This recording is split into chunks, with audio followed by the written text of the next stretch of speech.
Hey everyone, आज मैं आपके साथ ना कॉन्स्टिट्यूशनल लॉ की बहुत ज़्यादा इंपॉर्टेंट टर्मिनोलॉजीज डिस्कस करने वाली हूँ। सो पूरा वीडियो बहुत ध्यान से सुनिएगा, आपको हर एक चीज़ बहुत इजीली समझ में आ जाएगी। चलिए स्टार्ट करते हैं ड्राफ्ट से।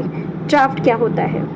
जब कोई भी किसी भी चीज़ की न्यू प्लानिंग करता है कि आगे क्या करना है, आगे किस तरीके से क्या किया जाएगा, तो वो जो हमारी प्लानिंग होती है वो तो ड्राफ्ट होता है ना, वो फाइनल चीज़ तो नहीं होती है। आर्किटेक्ट भी, कोई भी अगर XYZ पर्सन ले ले, एग्जाम्पल में आर्किटेक्ट ले लेते हैं, अगर आर्किटेक्ट भी होता है, आर्किटेक्ट क्या करता है? पहले रफ ड्राफ्ट रेडी कर लेता है, राइट?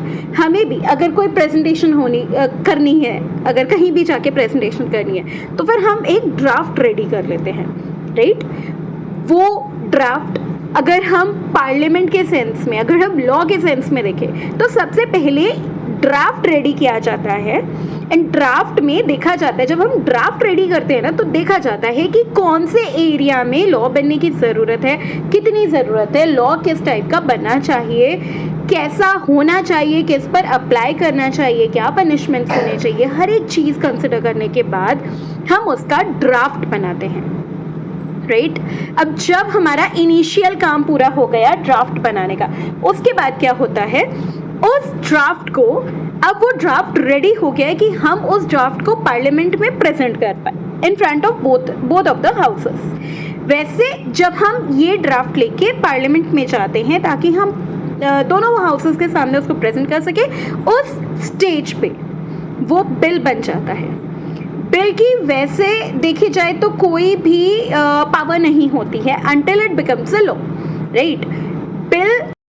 बिल कभी लोगों पर अप्लाई नहीं होता, एक्ट होती है। चलिए अब देखते हैं ये एक्ट बनती कैसे है।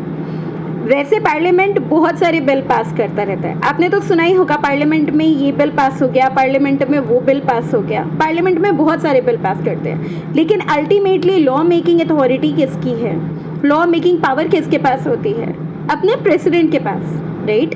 तो जब दोनों हाउसेस अप्रूव कर देते हैं बिल को, राइट, दोनों दोनों हाउसेस जब अप्रूव कर देते हैं बिल को, तब वो बिल प्रेसिडेंट के पास जाता है ताकि प्रेसिडेंट की अप्रूवल मिल सके, राइट? एंड जैसे ही प्रेसिडेंट साइन कर देते हैं उस बिल को, जैसे ही अप्रूवल मिल जाता है, वैसे ही वो बिल एक्ट बन जाता है एंड वो एक्ट फिर लोगों के ऊपर अप्लाई होता है, राइट? अब एक बात बताइए, ये सब तो तब होता है जब पार्लियामेंट सेशन में है, राइट? उस टाइम का क्या जब पार्लियामेंट सेशन में ही नहीं है? उस टाइम कैसे लॉज बनाएंगे? इन केस अगर इमरजेंसी में कोई लॉज बनाने की नौबत आ गई, तो उस टाइम पे क्या होगा? उस टाइम पे बेसिकली हमारे गवर्नर और हमारे प्रेसिडेंट दोनों के पास लॉ मेकिंग की पावर होती है।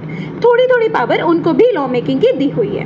अब जो प्रेसिडेंट हैं उनके पास लॉ मेकिंग की पावर है under article 123 of the constitution, and जो हमारे गवर्नर हैं उनके पास लॉ मेकिंग पावर है under article 213 of the constitution. अब जब पार्लियामेंट का सेशन नहीं है and in case of any emergency law बनाने की नौबत आती है, तो वो बेसिकली जो लॉ पास करते हैं उसको बोलते हैं ऑर्डिनेंस, राइट? एंड वो भी लोगों के ऊपर अप्लाई होता है इन द सेम मैनर जिस तरीके से एक एक्ट अप्लाई होती है। उन एक्ट और ऑर्डिनेंस दोनों की लीगल बाइंडिंग होती है लोगों के ऊपर इक्वली, राइट?